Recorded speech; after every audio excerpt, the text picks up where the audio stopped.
প্রতিনিয়ত মানুষগুলো মরছে, কই যায়? আমিও যাব একদিন সেখানে।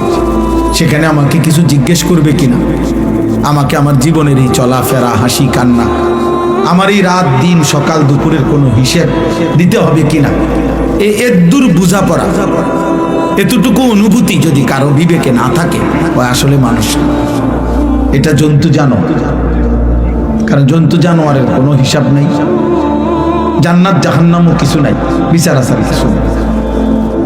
এতটুকু আছে তাফসীরের মধ্যে যে শুধুমাত্র জানোয়ার জন্তু যে যাকে জুলুম করছে তাৎক্ষণিক হয়তো জুলুমের একটা বদলা দিবে, মানে একটা গরু আর একটা গরুর অন্যায়ভাবে গুতা দিছে, তো এইটা হয়তো এটারে এবার গুতা দিবে, এরপরে শেষ। পুরস্কারও কিছু নাই, শাস্তিরও কিছু নেই। কিন্তু আমরা মানুষ, হাসি কিংবা কাঁদি, বুঝি কিংবা না বুঝি, খেয়াল করি আর না খেয়াল করি, আমাদেরকে আল্লাহর কাছে ফিরতে হবে। কুল ইয়াতাওয়াফাকুম মালাকুল মাউতিল্লাযী ওয়াক্কিলা বিকুম সুম্মা ইলা রাব্বিকুম তুরজাউন।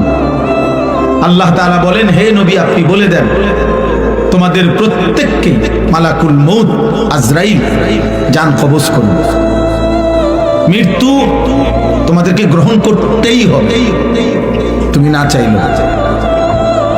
এই চূড়ান্ত সত্য থেকে তুমি পাশ কাটার কোনো সুরত নেই। সেজদা দিতে দিতে আব্দুল কাদের জিলানিও যদি হও, তবুও মরতে হবে। নাফরমানি করতে করতে যদি ফেরাউন নমরুদ হও, তবুও মরতে হবে।